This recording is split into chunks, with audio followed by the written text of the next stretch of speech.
आदाब। आदाब। सलाम वालेकुम। वालेकुम सलाम। मेरा नाम विजय कुमार पुत्रा, मैं किशनगंज का निवासी हूँ एंड यहाँ पर एक मेरी रेजिन की इंडस्ट्री है।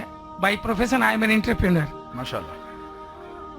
ऐसा है, आपके विषय में मैंने आपकी तकरीरें काफी टीवी पर भी देखी है, पीस टीवी पर कलकत्ते में, और हमने ऐसा पाया है कि आप इस्लाम के अलावा हिंदू शास्त्रों में भी आपकी बहुत बड़ी आस्था और बहुत बड़ी रुचि रखते हैं।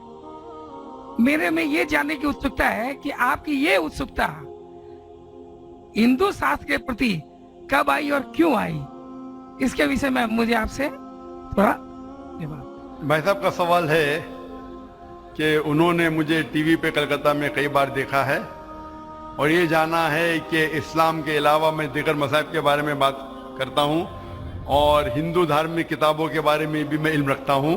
तो ये पूछना चाहते ये ख्वाहिश कब आई और कैसे आई। मैं जब मेरा मेडिकल कॉलेज में था तो मैं मुतासिर हुआ एक शख्स जिनका नाम था शेख अहमद दीदार। वो साउथ अफ्रीका के थे और वो इस्लाम और ईसाई मजहब पे महारत रखते थे। जब उनकी तकरीर सुना तो मैं उनसे मुतासिर हुआ और मैंने कुरान और बाइबल का अल्हम्दुलिल्लाह इल्म हासिल किया। तो सबसे पहले मैंने इल्म हासिल किया बाइबल के बारे में, इस्लाम और ईसाईयत के बारे में। और जब मैं उनसे मिला उन्होंने कहा कि इस्लाम और ईसाईयत पे कई लोग तकरीर कर चुके और कई किताबें लिख चुके, लेकिन हिंदू मजहब और इस्लाम के बारे में वो चंद किताबें हैं।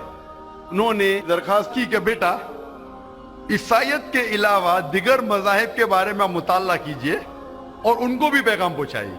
और जब कुरान मजीद की मैंने आयत पढ़ी, कुरान मजीद में अल्लाह ताला ईश्वर कहते हैं सूरह अल इमरान में सूरह नंबर 3 आयत नंबर 64 में, तालव इला कलिमतिन सवाइन बैना बैनकुम, आओ हम उस बात की तरफ जो आप और हम में यकसा है। सबसे पहली बात क्या है? अल्लाह नाबुदा इल्लल्लाह, कि हम सिर्फ एक ईश्वर की इबादत करें। वला नुश्रिका भी शैअन, कि हम आपस में किसी को शरीक न करें। वला यत्तखिज़ बादुन बादन अरबाबन मिन दुनिल्लाह, कि हम आपस में किसी को रब न कहे। फइन तवल्लो, अगर वो न माने, फकुलु शहदू बिअन्ना मुस्लिमून, आप शहादत दो कि हम मुस्लिम हैं। तो जब मैंने कुरान मजीद की आयत पढ़ी जिसमें लिखा है कि जब भी आप गैरों से बात करते हैं तो उस बात की तरफ आओ जो उनमें और हम में यकसा है, और मजहबी किताब में यकसानियत भी है, डिफरेंसेस भी है। तो मैं कहता हूं कि कम से कम यकसानियत के ऊपर तो हम अमल करें, जो डिफरेंसेस है वो कल डिस्कस करेंगे। डिफरेंसेस तो है, मैं ये नहीं कहता डिफरेंसेस नहीं है, लेकिन जो यकसानियत है, जो आपकी किताब धार्मिक किताब और हमारी किताब में यकसा है, तो कम से कम उसके ऊपर तो अमल करें। तो ये सोच लेके शेख दीदार से मुतासिर होके और कुरान मजीद की आयत सूरह नंबर 3 आयत नंबर 64 जब मैं मेडिकल कॉलेज में था मैंने शुरू किया ये मेरा मिशन। और फिर मैंने तहकीक करने लगा।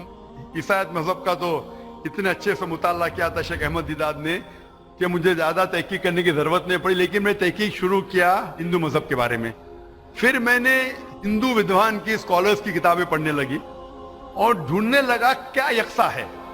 लेकिन कुरान मजीद में कहा गया है कि सबसे पहली बात है अल्लाह नाबुदा इल्लल्लाह, कि हम सिर्फ एक ईश्वर, एक भगवान, एक अल्लाह की इबादत करें। तो जब कुरान मजीद में लिखा है कि यकसानियत में सबसे अहम है कि एक खुदा, तो मैं ढूंढने लगा कि हिंदू मजहब की किताब में खुदा के बारे में क्या लिखा है। जब पढ़ने लगा तो मुख्तलिफ किताबें थे, मुख्तलिफ स्कॉलर्स थे।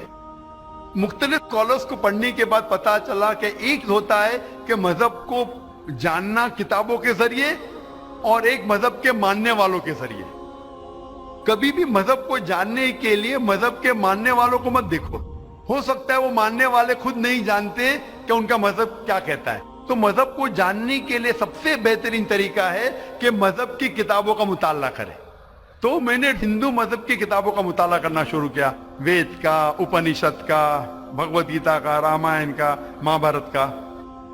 जब मुताला करने लगा तो आमतौर पर जब हम पूछते हैं हिंदू से, सबसे पहली बात कि मैं एक ईश्वर में माने।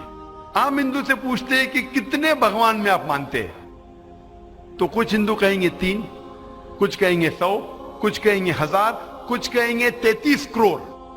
लेकिन अगर आप एक विद्वान हिंदू से पूछेंगे जो अपने हिंदू मजहब का मुताला कर चुका है, मजहबी किताबों का मुताला कर चुका है, वेद पढ़ चुका है, तो वो कहेगा कि हिंदुओं को सिर्फ एक खुदा में मानना चाहिए। लेकिन आम हिंदू मानता है फिलॉसफी जिसे कहते हैं पैंथियज्म। आम हिंदू कहता है कि सब कुछ खुदा है, पेड़ खुदा है, चांद खुदा है, सूरज खुदा है, इंसान खुदा है, सांप खुदा है। हम मुसलमान कहते हैं सब कुछ खुदा का है, पेड़ खुदा का है, चांद खुदा का है, सूरज खुदा का है, इंसान खुदा का है, सांप खुदा का है। तो ये अहम फर्क है आम हिंदू और आम मुसलमान में। आम हिंदू कहता है सब कुछ खुदा है, हम मुसलमान कहते हैं सब कुछ खुदा का है। तो ये फर्क है सिर्फ का। अगर ये का के फर्क को मिटा ले तो हम हिंदू और मुसलमान एक हो जाएंगे। कैसा करना चाहिए? तालाविला कलिमतिन सवाइम बैना बैनकुम, आओ उस बात की तरफ जो आप और हम में यकसा है। तो जब मैं हिंदू मजहब की किताबों का मुताला करने लगा तो एक अहम किताब का नाम है उपनिषद। उपनिषद में लिखा है, Chandogya Upanishad, chapter number 6, section number 2, shloka number 1 में, एकम एविदित्यम, खुदा एक है दूसरा नहीं है। जब हम पढ़ेंगे श्वेताश्वेतर उपनिषद चैप्टर नंबर 6 श्लोका नंबर 9 में, नाचस्य कसिज जनिता न चदीपा, ये संस्कृत कोटेशन है जिसके मानी है उस खुदा, उस ईश्वर का कोई रब नहीं, उस ईश्वर के कोई वालिदैन नहीं, उसके ऊपर कोई नहीं है, उसकी वालदा नहीं, उसके वालिद नहीं है। लिखा है श्वेताश्वेतर उपनिषद में चैप्टर नंबर 4 श्लोका नंबर 19 में, न तस्य प्रतिमा अस्ति, उस ईश्वर की कोई प्रतिमा नहीं। प्रतिमा संस्कृत में होता है अक्स, photograph, painting, picture, idol, statue, sculpture. न तस्य प्रतिमा अस्ति, उस ईश्वर की कोई प्रतिमा नहीं, कोई अक्स नहीं, कोई पिक्चर नहीं, कोई फोटोग्राफ नहीं, कोई पेंटिंग नहीं, कोई आइडल नहीं, कोई स्कल्पचर नहीं, कोई स्टैच्यू नहीं। और ये आप आगे पढ़ेंगे, ये वही चीज लिखा हुआ है यजुर्वेद में। वेद हिंदू मजहब की सबसे ऊंची किताब है। यजुर्वेद में लिखा है चैप्टर नंबर 32 श्लोका नंबर 3 में, न तस्य प्रतिमा अस्ति, उस ईश्वर की कोई प्रतिमा नहीं, कोई अक्स नहीं, कोई फोटोग्राफ नहीं, कोई पेंटिंग नहीं, कोई पिक्चर नहीं, कोई स्टैच्यू नहीं, कोई आइडल नहीं, कोई स्कल्पचर नहीं। तो जब हम हिंदू मजहब की किताबों का मुताला करते पता चलता है हिंदू मजहबी किताब में भी लिखा है खुदा एक है, उस खुदा का कोई अक्स नहीं। और ब्रह्म सूत्र जो हिंदुइज्म का है वो एकम ब्राह्मम द्योत्या नास्ते नैना नास्ते किंचन, भगवान एक ही है, दूसरा नहीं है, नहीं है, नहीं है, जरा भी नहीं है। There is only one God, not a second one, not at all, not at all, not in the least bit. तो इस जरिए से मेरा मुताला शुरू हुआ। सबसे पहले देखिए करने लगा मैं कि हिंदू मजहब की किताब में ईश्वर का क्या जिक्र है, भगवान का क्या जिक्र है। और पता चला जिस तरीके से कुरान मजीद में लिखा है खुदा एक है, वही लिखा है हिंदू मजहबी किताब में। जिस तरीके कुरान में लिखा है उसका कोई अक्स नहीं, वही लिखा है हिंदू मजहब में। जिस तरीके से कुरान मजीद में लिखा है ना वो किसी से जना है ना किसी को जनता है, वही चीज लिखी हिंदू मजहबी किताब में। तो मैंने कहा जो यकसा है तो इसके ऊपर अमल क्यों ना करे। तो इस तरीके से मेरी तहकीक शुरू हुई और आस्ते आस्ते तहकीक के बाद पता चला कि हिंदू मजहब में भी लिखा हुआ है कि अवतार आने वाले हैं। अवतार लोग समझते हैं कि भगवान एक इंसान का रूप लेता है, ये एक मानी है, लेकिन सही मानी है संस्कृत में मतलब भगवान खुद नहीं, भगवान किसी को भेजता है। तो अवतार के सही मानी है जैसे हम कहते हैं पैगंबर।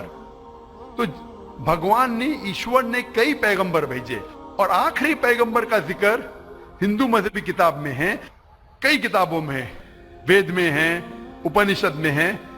कई मिसाल दूंगा एक, कल्कि पुराना में लिखा है कि आखिरी जो अवतार आने वाले आखिरी पैगंबर वो कल्कि अवतार है। उनके वालिद का नाम है विष्णु यास। विष्णु मतलब खुदा, यास मतलब नौकर, खुदा का नौकर। अरबी में करेंगे तो हो जाता है अब्दुल्ला, जो नाम था मोहम्मद सल्लल्लाहु अलैहि वसल्लम के वालिद का। उसके वालिदा का नाम है सुमति, मतलब शांति, अमन। अरबी में हो जाता है आमिना, जो मोहम्मद सल्लल्लाहु अलैहि वसल्लम के वालिदा का नाम था। इसमें लिखा है कि इन्हें वही आएंगी एक केव में, एक गारे में, जो मोहम्मद सल्लल्लाहु अलैहि वसल्लम गारे हिरा में आई थी। उन्हें वही आएंगी रात के वक्त, वो बाद में जाएंगे नॉर्थवर्ड और फिर वापस आएंगे। मोहम्मद सल्लल्लाहु अलैहि वसल्लम ने हिजरत की थी, मदीना की तरफ वापस आए, उनके 4 करीब दोस्त होंगे, इसमें 4 खुलफा राशिदीन है। इस तरीके से डिटेल में लिखा गया है आखिरी पैगंबर, जो आखिरी अवतार जो आने वाले मोहम्मद सल्लल्लाहु अलैहि वसल्लम। तो मैं कहता हूं हिंदुओं से कि आप अपनी हिंदू किताब का मुताला कीजिए और हम हिंदू और मुसलमान एक हो जाएंगे। तो इस तरीके से मेरे तहकीक शुरू हुई और मैं दुनिया भर में कोशिश करता हूं अमन का पैगाम लोगों तक पहुंचाए। या भाई साहब, आपने जो उपनिषदों का वर्णन किया है उसके साथ में एक लाइन और जोड़ता हूँ, जहाँ पर यही लिखा हुआ है कि ईश्वर एक ही है। वो हमारी श्रीमद् भगवद गीता है, जिसे हम श्रीमद् भगवान की वाणी या ईश्वर की वाणी कहते हैं। उसके चैप्टर नंबर 18 श्लोक नंबर 66 में है, अनन्या सर्व धर्मान परित्यज्यम मामेकम शरणम प्रजा अहम त्वाम सर्व पापेभ्यो मोक्षयिष्यामि मा शुचा। उसमें भी एक ही ईश्वर की ओर इंगित किया गया। तो आप जो कह रहे हैं एकदम सही और एकदम यथार्थ है कि हमारे हिंदू में एक ही ईश्वर की है, बाकी रूप हमने अनेक मान लिया है। ये एक आस्था का विषय हो जाता है, साकार रूप निराकार रूप वो अलग है, लेकिन ईश्वर तो हमारे यहाँ भी आपने एकदम ठीक फरमाया है। गीता भी हमारी यही कहती है। धन्यवाद आपका बहुत बहुत।